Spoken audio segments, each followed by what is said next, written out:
Welcome to the Deep Dive.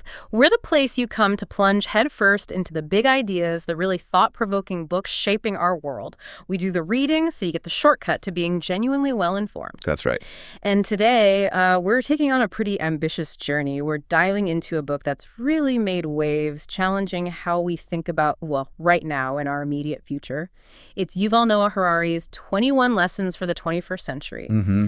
This deep dive is all about pulling out those crucial insights, the core lessons from this pre-monumental work, and really trying to understand what they mean for us, right now. And Harari, he's not exactly new to tackling these huge questions, is he?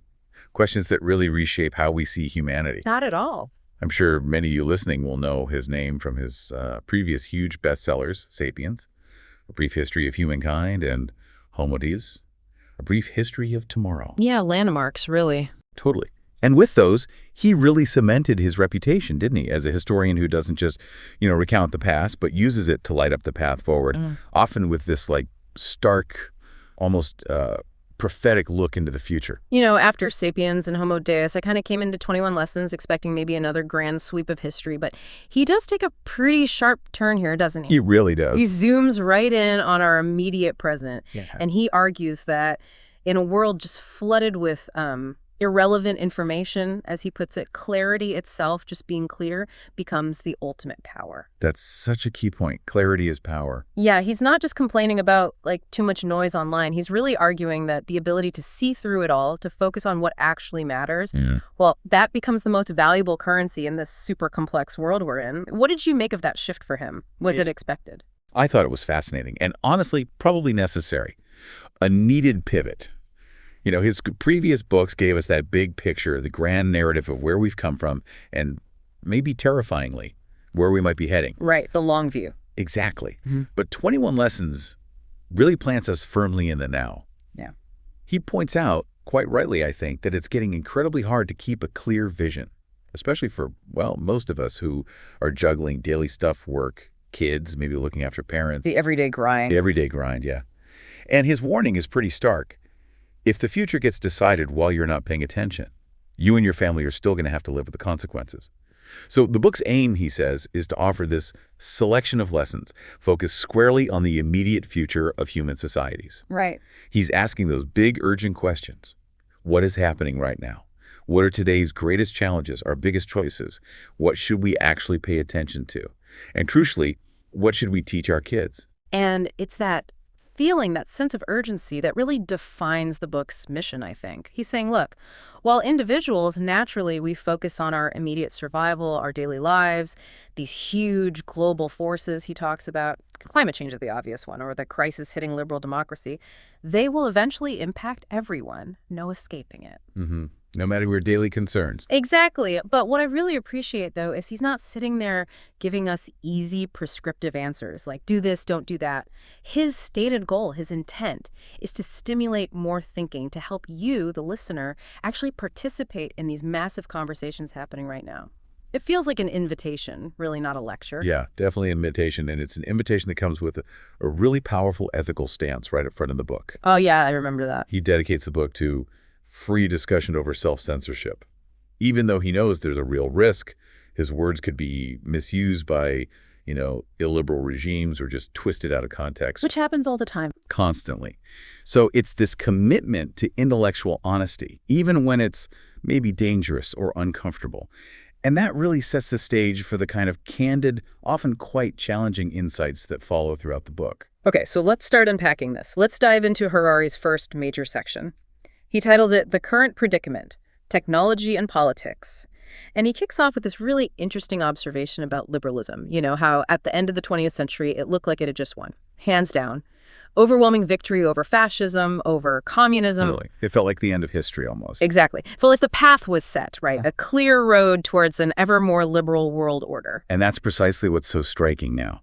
Because Harari argues that what felt like this inevitable win has shifted incredibly quickly.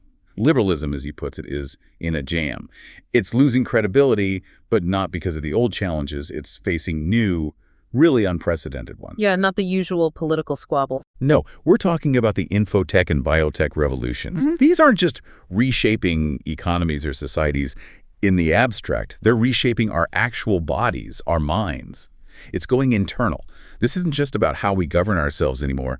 It's about our actual internal landscape. And that internal part is where it gets really wild, doesn't it? Because historically, humans got really good at controlling the outside world. We built incredible dams, we could redirect rivers, build massive cities. Masters of the external. Right. But we had almost zero control over the internal world. We couldn't stop aging. We couldn't, design a better brain from scratch. We couldn't just switch off a thought that was keeping us up at night, our inner lives, our biology. It was mostly just beyond our direct fiddling. But now, the future control promised by biotech and infotech is exactly that, control over the world inside us.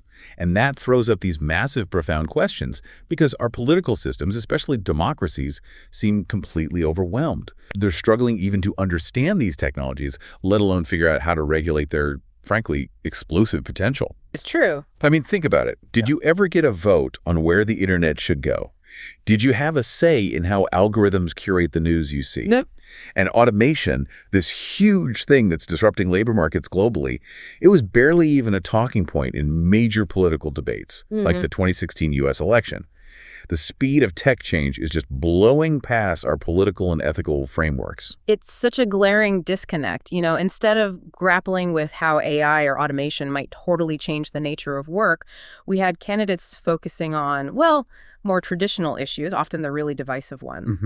And this highlights Harari's point that these populist revolts, things like Brexit or the rise of Donald Trump, they aren't just about the old grievances. They're fueled by this new, maybe deeper kind of fear among ordinary people, not the traditional fear of being exploited where at least you're needed, you're a cog in the machine. Right. You still have some value in that scenario. Yeah. Exactly. But now it's a fear of irrelevance. People feel like they're losing economic worth, their skills are becoming obsolete, and it's way harder to fight against becoming irrelevant than against being exploited. Yeah. Harari suggests it's basically a losing battle if we don't adapt and adapt fast. That distinction he makes between exploitation and irrelevance, it's absolutely crucial. It changes the whole game, the whole paradigm of social struggle. Yeah. And it suggests that the old solutions, traditional worker movements, unions, they might just not be equipped to deal with a world where human labor in many areas is simply no longer needed. Scary thought. It is. And historically, liberalism has shown incredible resilience, hasn't it? He calls it the liberal phoenix, always rising from the ashes of past crises. Like the Franz Ferdinand moment, sparking World War I, the Hitler moment of fascism, the Che Guevara moment of global communism. Each time it seemed doomed. Each time it adapted, it evolved, it came out stronger, proving how flexible it could be. But Harari argues this time, the Trump moment, as he calls it, is different. Liberalism isn't facing a single, coherent ideological opponent with a clear, alternative global vision, like fascism or communism offered back in the day. Right. There's no competing grand plan. Exactly. Instead, it's facing something more fuzzy, more nihilistic, focused on national isolationism, make America great again. Brexit, even China's very cautious, sort of inward-looking approach to global stuff. There's no unified alternative offering a competing vision for all of humanity, which actually makes it harder for liberalism to define what it's against and therefore what it really stands for in this new era.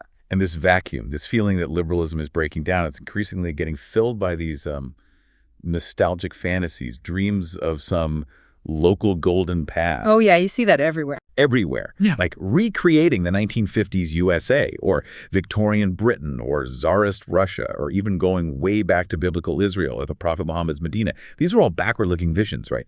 Often based on really idealized, simplified versions of history, not forward-looking plans that actually grapple with 21st century complexities. They offer easy answers, I guess. They do. And this regression, Harari suggests, gets worse because of the rise of oligarchy, where ruling elites can control the media, hide what they're doing, blame scapegoats, and basically stop citizens from seeing the real picture.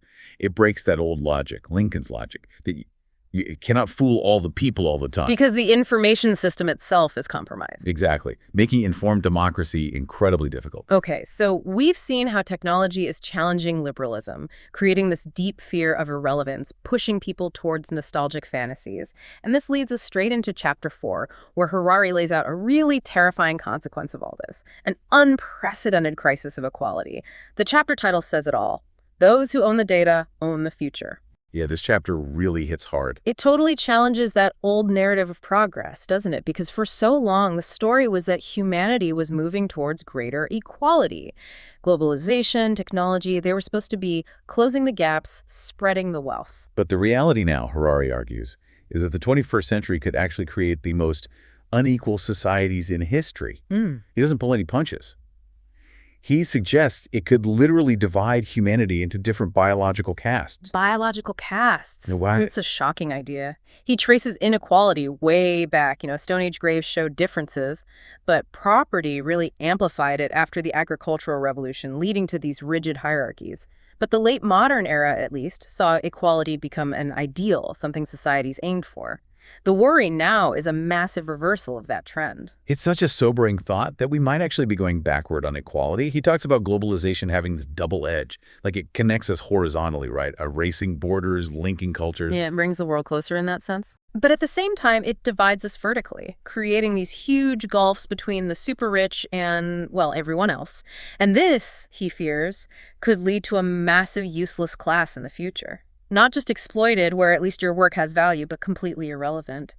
What are the implications, do you think, psychologically, societally, when a whole chunk of humanity is basically deemed superfluous? That useless class concept is just chilling because it completely rewrites the social contract, doesn't it? Yeah. In the past, revolutions often came from the exploited rising up. They had leverage because their labor was needed. But if you're irrelevant, if your work, maybe even your thinking skills, are totally redundant thanks to AI, where does your power come from? What's your political leverage? It's not just an economic problem anymore. It's almost an existential one. Totally. And what's fueling this divide is the nature of the new wealth. Data. Harari's line is stark. Those who own the data own the future. He points out that these big data giants, they often value apps not just by the cash they bring in right now. But by the data they scoop up. Exactly. By the data harvested. Because that data holds the key to controlling and shaping life in the future. Wow, controlling and shaping life. That's a powerful statement. And Harari pictures this future where, okay, maybe we implement something like universal basic income, UBI, right? To cover everyone's basic needs. Food, shelter. Seems like a potential solution on the surface. On the surface, yeah. But he argues social competition won't just vanish, it'll just shift. It'll move to luxuries like, say, bioengineered bodies, enhanced brains, maybe radically expanded lifespans. And that could create this unbridgeable gap between the rich superhumans who can afford these upgrades and the poor, regular Homo sapiens. Literally two different species evolving side by side. And here's the psychological twist. Human happiness, as research shows, depends less on our objective conditions, how much stuff we have, and more on our expectations, which are constantly shifting based on who we compare ourselves to. Right, the keeping up with the Joneses effect, but on steroids. Exactly. So even with UBI meeting basic needs, if this massive inequality exists in these biological luxury spheres, people's expectations will just keep rising. They'll compare themselves to the bioenhanced superhumans, and you'll still have widespread social discontent, even if everyone is objectively better off than today. We might have more, but still feel profoundly unequal and unhappy. So it's like a perpetual cycle of dissatisfaction baked into the system. And how do we even resist this gradual erosion of our autonomy? Harari thinks ordinary people will find it incredibly hard to stop the flow of data from our own bodies, our brains, to these smart machines through biometric sensors everywhere. He calls it the health versus privacy battle. Yeah, and who does he think wins? Health. Almost every time. He imagines a future where pervasive surveillance, starting literally from the womb, becomes the norm. And if you try to disconnect, if you opt out of the constant monitoring, maybe you lose your health insurance, maybe you can't get certain jobs, maybe you're denied health care, the pressure to stay connected, to keep feeding the data machine, could become immense. Our individual freedom, our bodily autonomy, the stakes are just incredibly high. Okay, let's shift gears a bit. Chapter 8. Here, Harari gets into the enduring and often, let's face it, problematic power of religion. And he asks, can God now serve the nation? He starts by questioning whether these ancient religious traditions, based on texts thousands of years old, can realistically guide us through the challenges we face now: AI, bioengineering, global warming, cyber warfare. It's a really vital question, isn't it? And deeply provocative. Because despite all our scientific progress, our supposedly secular age, billions of people still trust religious texts and leaders more than scientific theories. It's true. Religious movements are actively shaping politics everywhere, from India to the U.S. to Brazil. Religious tensions fuel conflicts from Nigeria to Myanmar. Faith still has this incredible global reach and undeniable real-world political power. You just can't ignore it. Absolutely not. And he explores the amazing diversity of religions, noting how these specific rites, rituals, taboos create distinct identities. Shiite, Sunni, Orthodox Jews, different kinds of Christians, Hindus, The Buddhists. sheer variety is staggering. And he acknowledges the real beauty and the deep sense of community religions can offer. The sound of the muezzin's calls, Hindu pujas, the quiet contemplation of Jewish Shabbat, the power of Christian choirs. These things can inspire real kindness, charity, forge powerful bonds, create shared meaning. They absolutely can. Provide a moral framework, a sense of purpose. But he definitely doesn't shy away from the ugliness either. He points directly at religiously inspired misogyny, things like caste discrimination or the persecution of LGBTQ plus people in certain countries, often explicitly justified by interpretations of religious texts. He uses Freud's idea, the narcissism of small differences, to show how seemingly minor distinctions between groups can become literally matters of life and death. His example of LGBTQ plus individuals living in Israel versus Iran or Saudi Arabia is stark. Yeah, that's a powerful illustration. How these differences, which might seem small from the outside, have huge real-world consequences for individual freedom and safety. It's heartbreaking, and Harari then gives examples of how nationalism has often sort of co-opted religion, bending it to serve national goals. He talks about Japan's modernization, how it successfully embraced science and capitalism, but fiercely protected its unique identity by keeping Shinto as a cornerstone. Shinto gave them this deep cultural narrative that held the nation together even as it changed rapidly. And then he gives an even more extreme example, North Korea's Yusei ideology. Right. For listeners who aren't familiar, Harari presents it as almost a new state religion. It mixes Marxism, Leninism with Korean nationalism, but crucially, it involves the deification of the Kim family. Lies God. Almost, yeah. They're not just political leaders, they're portrayed as embodying the national spirit. And it goes so far as to depict nuclear weapons as a kind of sacred duty to protect the nation. It's a really intense, if maybe terrifying, example of how religion, or something very much like it, can be fused with state power to cement national identity and justify almost anything.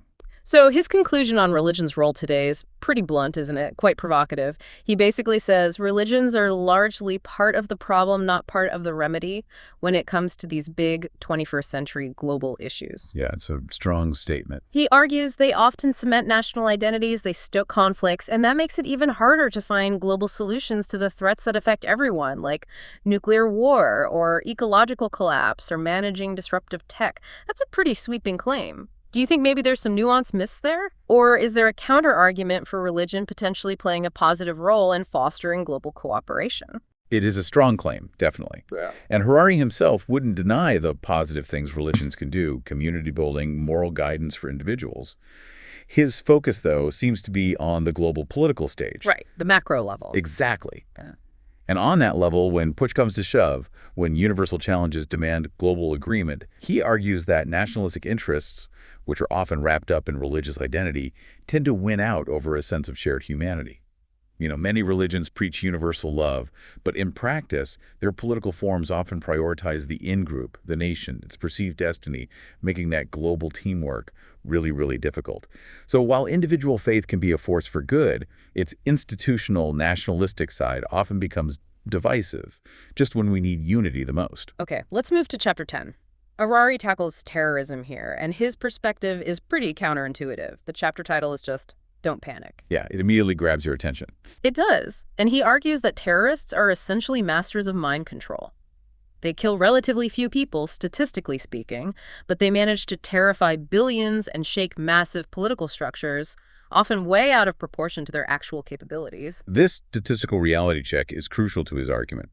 He points out that since 9/11, terrorists kill maybe 50 people a year in the EU, around 10 in the USA. Globally, it's higher, maybe 25,000. but mostly in existing conflict zones like Iraq or Afghanistan. Right. Now compare that, he says, to traffic accidents. 80,000 deaths a year in Europe, 40,000 in the US, or diseases, diabetes, air pollution killing millions globally every year. The big question then is, why are we so much more afraid of terrorism, which causes comparatively few deaths in Western nations, than we are of sugar or cars or polluted air? It really is disproportionate when you look at the numbers, and Harari explains why. He defines terrorism not by the actual physical damage it causes, which is often pretty minimal. Right, it's not about military victory in the traditional sense. No. It's a military strategy aimed at changing the political situation through fear. He contrasts it with a real act of war, like Pearl Harbor. The Japanese attack caused massive material damage. It severely limited U.S. military options. Terrorism, he says, is basically an act of desperation. It's what you do when you're too weak to inflict serious material damage. It's all about the psychological impact. That's such a key insight. Terrorists, in his view, are like theater producers. Yeah, I like that analogy. They stage these incredibly violent spectacles. Why? To capture our imagination, to hijack our fears, and maybe most importantly, to provoke the enemy into overreacting. Their real goal isn't necessarily to defeat a superpower militarily they can't. It's to goad that power into actions that end up destabilizing itself, or alienating its own people, or getting bogged down in costly conflicts. And governments often fall right into that trap, don't they? They react to this theater of terror with their own massive show of security. Huge displays of force, maybe persecuting entire groups, invading other countries, bringing in new restrictions on civil liberties at home. And that's where the real danger often lies, according to Harari.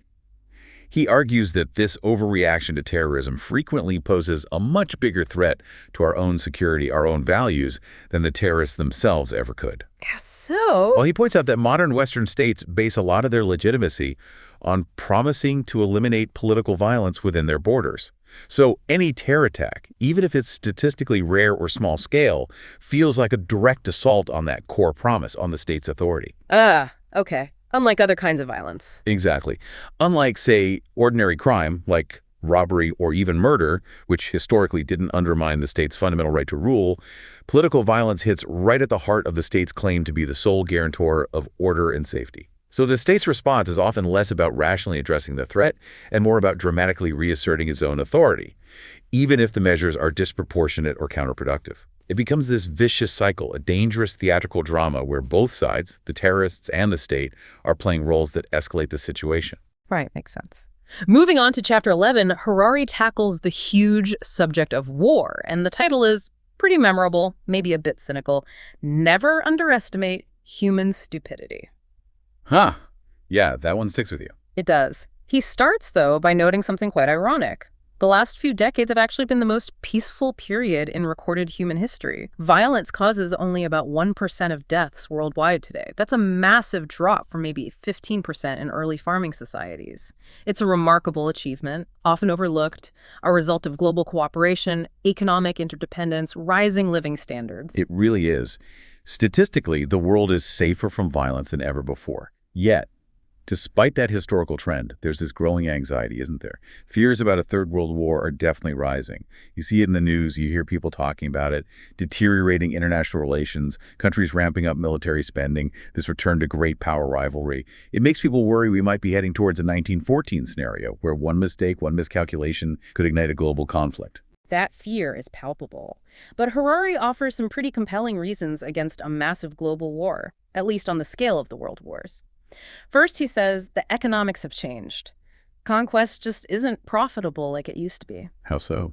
Well, in the past, empires conquered land, grabbed resources like gold or oil, maybe enslaved populations for labor.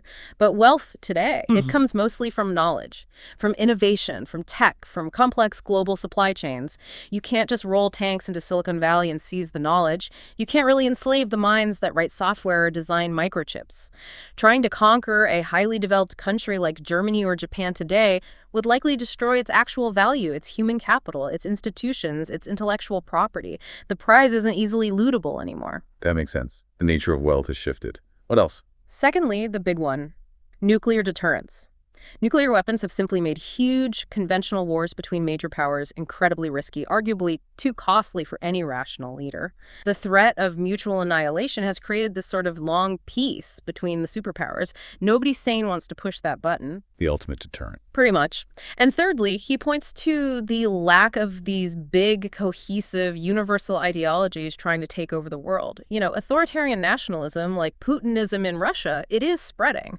But by its very nature, it's anti-universal. It's focused inward. Polish nationalism cares about Poland. Russian nationalism cares about Russia.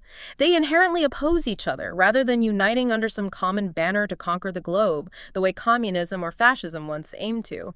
This fragmentation, ironically, might make a truly global war less likely, even if regional conflicts pop up all the time. Okay, so those are all logical, rational reasons pointing towards peace. It would be economically stupid, strategically suicidal for major powers to fight a global war. But Yeah. here comes the wild card.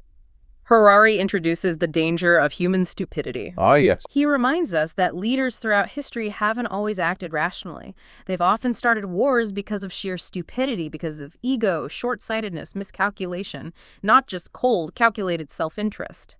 So when you look at the current global situation, really complex challenges, incredibly powerful weapons, and you combine that with the personalities of some leaders currently on the world stage, well, it raises genuine worries about a war starting not because it makes sense, but just because of human folly, even if it's totally irrational economically or strategically. It's a sobering reminder, isn't it?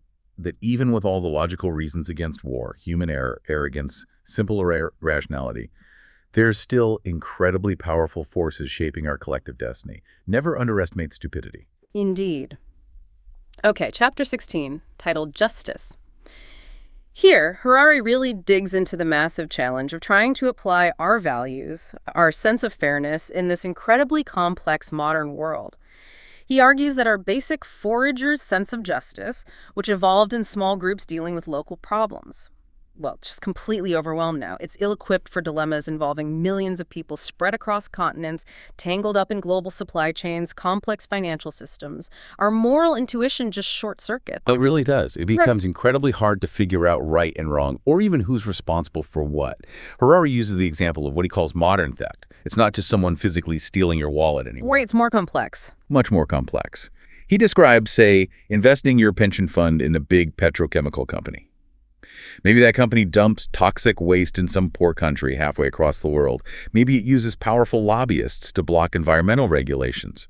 Maybe its pollution harms public health, kills wildlife. The company makes profits. Your pension grows. Are you, the investor, guilty of theft or harm if you didn't even know the specifics of how those profits were made? What about the CEO, the board members, the factory workers just doing their jobs, the consumers buying the products? It's not a simple case of pointing a finger. The system is so diffuse, so opaque. Exactly, and this brings up a critical point he makes. The difference between the traditional morality of intentions, like, did you mean to do harm, versus what he calls the imperative to know in our modern world. The imperative to know. Tell me more about that. He argues that because we're all so interconnected now, the highest moral duty actually becomes the duty to find out, to understand the consequences of our actions, our investments, our consumption, even if they're indirect. He suggests that the greatest crimes in modern history often stemmed not just from outright hatred or greed, but maybe even more so from simple ignorance and indifference. Wow. Ignorance and indifference as crimes. Yeah. He gives historical examples like, charming English ladies back in the day who unknowingly financed the slave trade through their investments.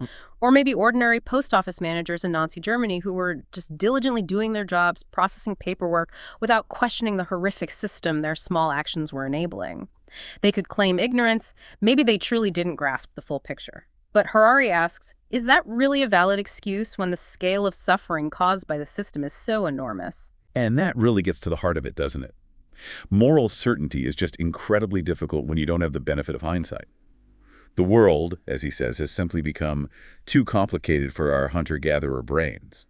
Most of the big injustices today, climate change, global inequality, exploitation hidden deep in supply chains, they come from these huge systemic problems, not usually from individual acts of malice that our old moral compass can easily spot.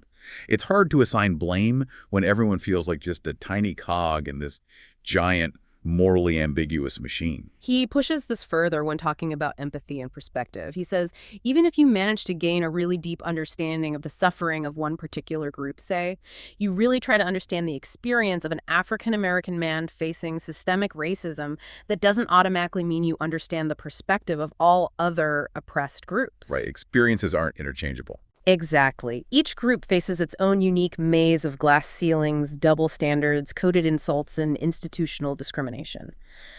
Growing up black in Baltimore, for example, doesn't magically equip you to understand the struggles of growing up lesbian in Hangzhou, China.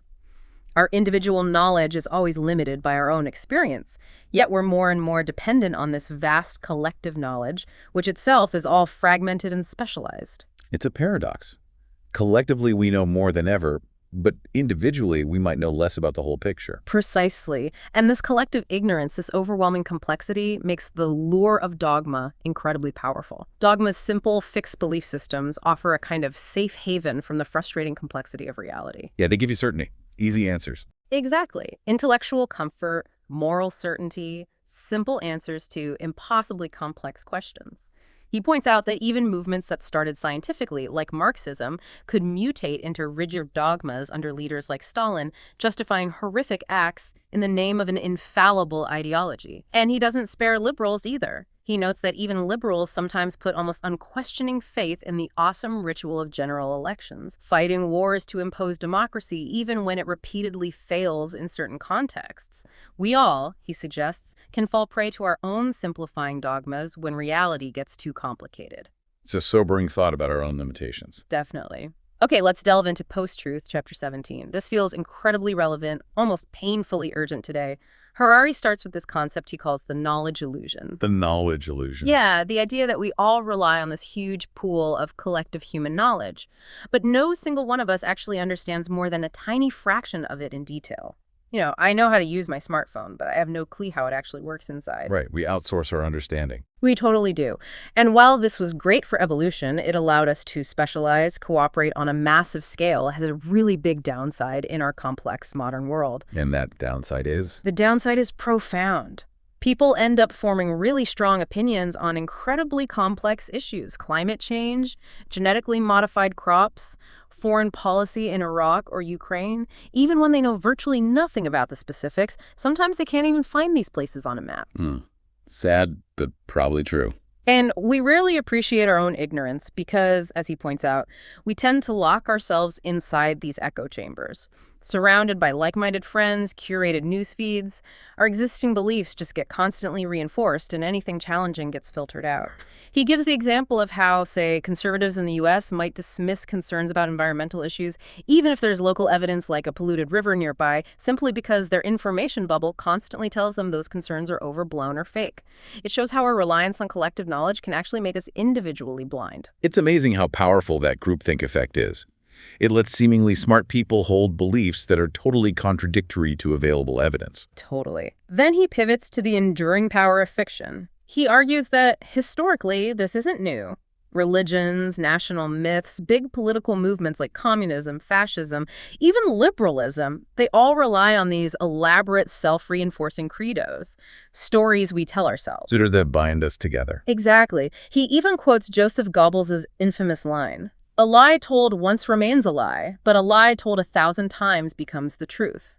Repetition makes fiction feel real. Hitler knew this too. And this is where he makes that really provocative comparison between fake news and religion, isn't it? Yeah, it's quite something. He says, basically, when 1,000 people believe some made-up story for 1 month, that's fake news. When 1 billion people believe it for 1,000 years, that's a religion, and we're told not to call that fake news. Wow, that's walking a fine line.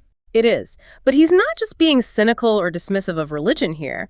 He's actually arguing that fiction, these shared stories, might be one of humanity's most effective tools for large-scale cooperation. Fictions, he says, inspire people to build amazing things: cathedrals, hospitals, schools, bridges, not just armies and prisons.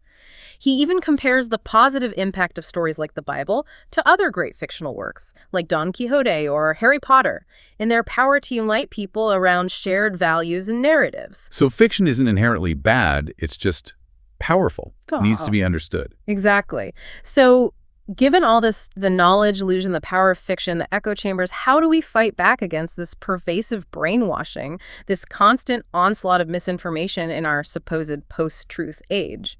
Harari offers two pretty simple rules of thumb. Okay, I'm listening. Rule number one, if you want reliable information, you probably need to pay good money for it. Ah, the old adage. Yeah. He says if you get your news for free, you might well be the product. He uses this great analogy. Would you agree to be brainwashed for an hour every day if someone paid you $30 a month? Most sane people would say no way. But if the brainwashing is offered for free, suddenly millions find it tempting, and they unconsciously let advertisers or political actors manipulate their views. That's a really sharp way to put it. Paywalls might actually be good for democracy. What's rule 2? Rule 2. If an issue seems really important to you, make the effort to actually read the relevant scientific literature. Go to the source. Go to the source. Peer-reviewed articles, books from proper academic publishers, work by reputable professors in the field. He totally acknowledges science isn't perfect. It has limitations. It gets things wrong sometimes. But the scientific community, with its built-in skepticism, peer review, empirical testing, it's still been our most reliable source of knowledge for centuries. If you're going to reject a scientific consensus, he says, at least understand what you're rejecting and be ready with actual empirical evidence for your alternative view. Not just dismiss it because it doesn't fit your ideology or what you saw on social media. Solid advice, hard work, but solid. Definitely requires effort. Okay, next up, Chapter 18, Science Fiction. He argues that sci-fi often shapes how we imagine the future, which is important, but it can sometimes mislead us about our own fundamental nature. How so? Mislead us. Well, he points to really common sci-fi tropes, movies like The Matrix or The Truman Show. They depict these elaborate simulated realities, right? But they almost always assume there's an authentic self, some true core being, and an authentic reality outside the simulation that the hero can escape back to. There's always that real you underneath it all that can break free. Right, the essential self fighting the illusion. Exactly. But Harari argues this might be a fundamental misconception about what we actually are. He contrasts those stories with a very different kind of movie, Disney Pixar's Inside Out. Oh, interesting comparison. Yeah. He says Inside Out offers a much more scientifically accurate picture. It shows the self not as one single core, not as a unified free will, but as this complex interaction of many different biochemical mechanisms personified in the movie as joy, sadness, anger, fear, disgust. The big revelation in Inside Out isn't finding some hidden authentic self. It's Riley understanding that all these different parts, all these conflicting emotions interact to create her experience. It's a much more nuanced, messy, and scientifically grounded view of consciousness. There's no single driver at the wheel. That's a really powerful reframing. We're not a single entity. We're more like a committee meeting. Exactly, a noisy committee meeting.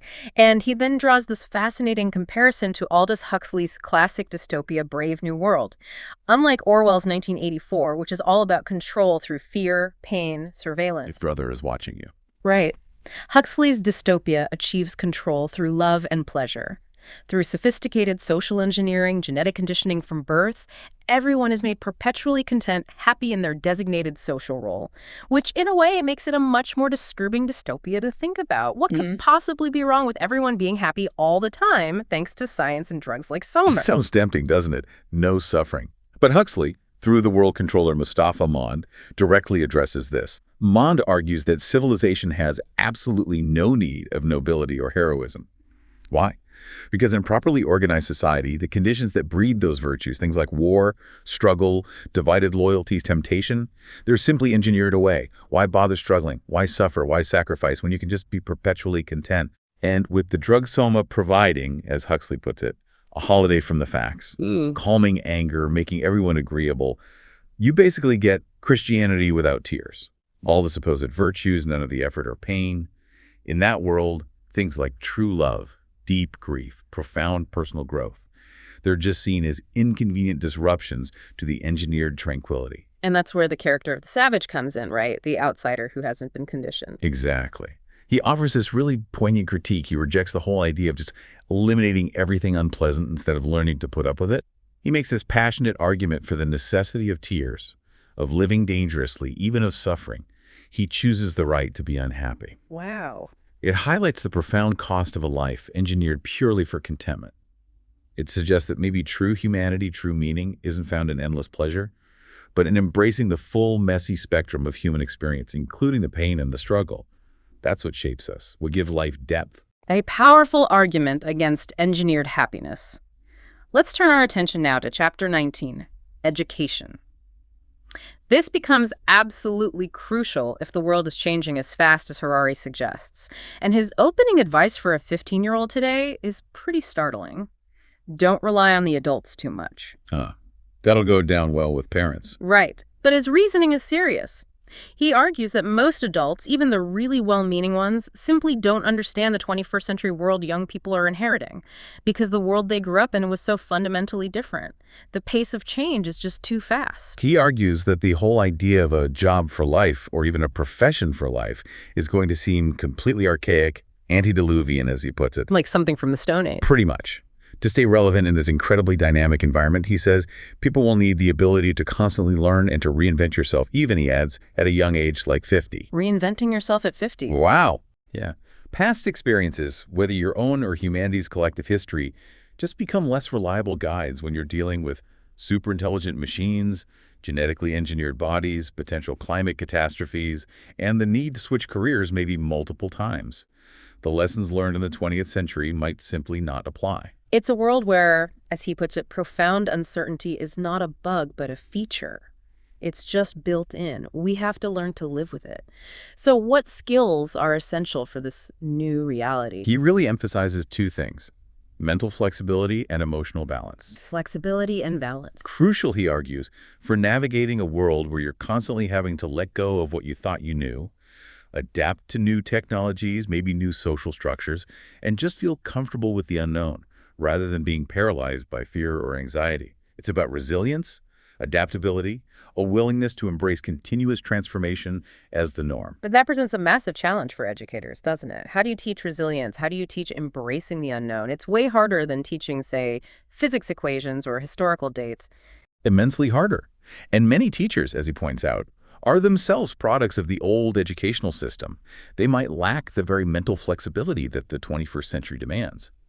How do you prepare students for jobs that don't even exist yet, using technologies that hasn't been invented, to solve problems we can't even clearly conceive of right now? It requires a total rethink of education, moving away from just transmitting information towards fostering critical thinking, creativity, collaboration, and adaptability. This leads us to an even more, frankly, unsettling prospect that Harari talks about: hacking humans. He says, okay, relying on adults might be risky because they don't get the new world, but relying purely on technology, that might be even more dangerous. Hacking humans. What does he mean by that exactly? He states pretty bluntly that we are now living in the era of hacking humans.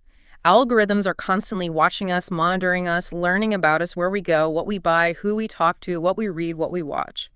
And soon, he predicts, they'll be monitoring our steps, our breathing, our heartbeats, maybe even our brainwaves through biometric sensors.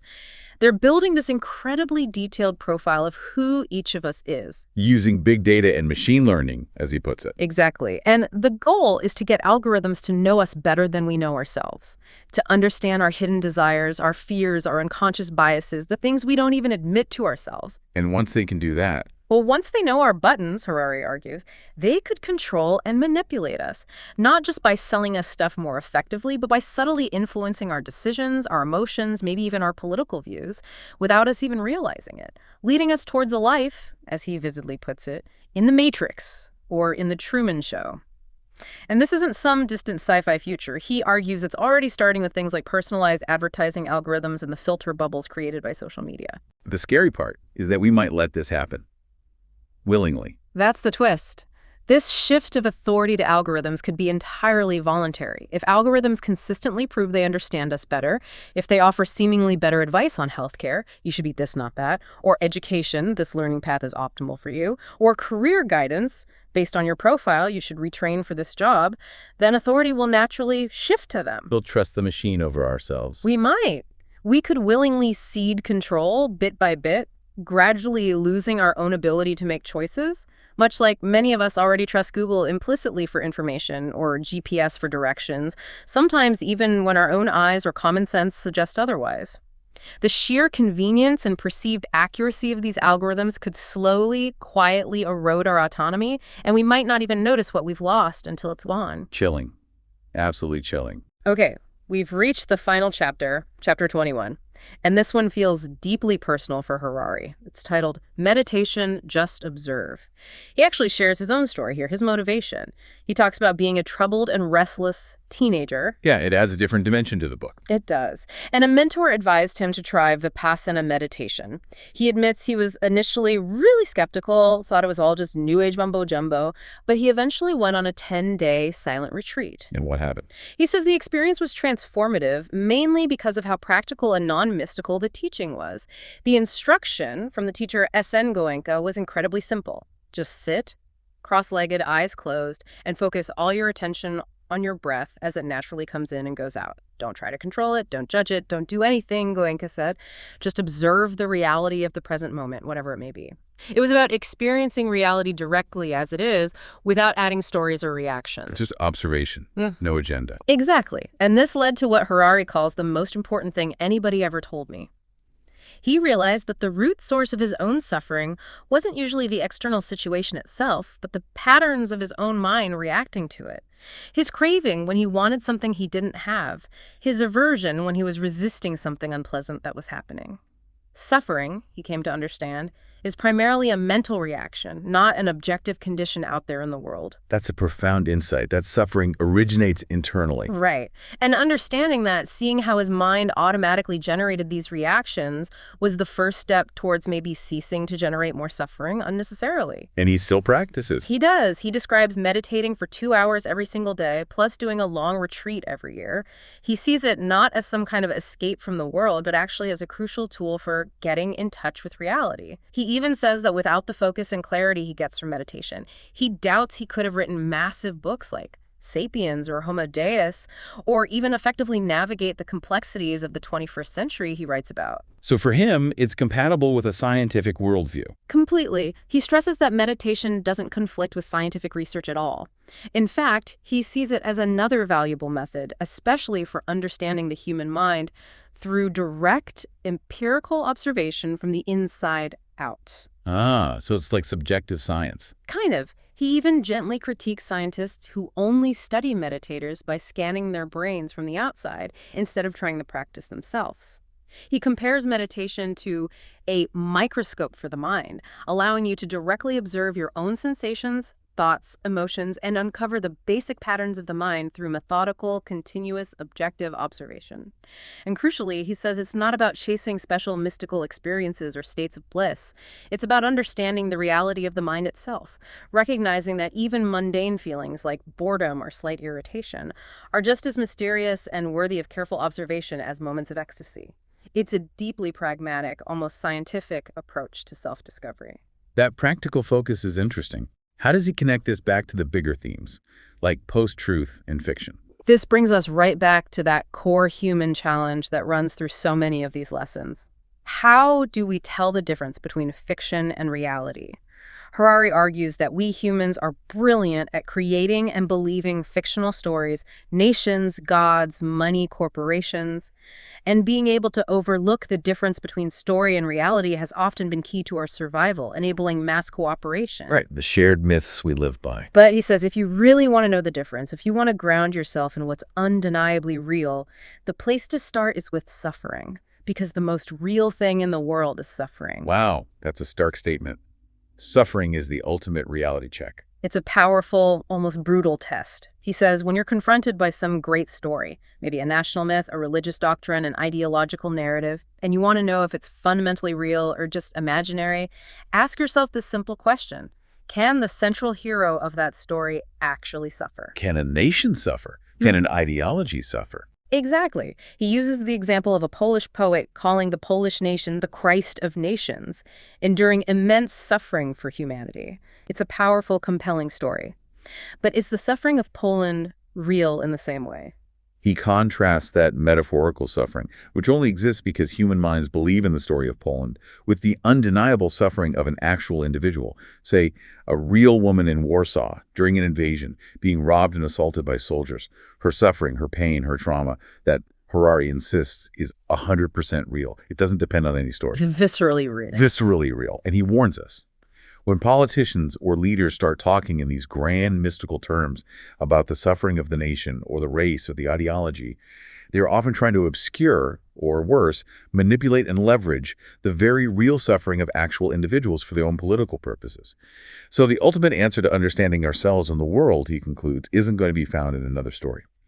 The best place to start, he says, is by observing suffering and exploring what it is, directly, impartially, within ourselves and in others. What an absolutely incredible journey through Harari's 21 lessons for the 21st century. We've really covered a lot of ground. We've seen his urgent, pressing call for clarity, for understanding, in a world that's just being fundamentally reshaped by technology, politics, social forces. Yeah, the pace of change is just relentless. Relentless. And he's laid bare these huge challenges ahead.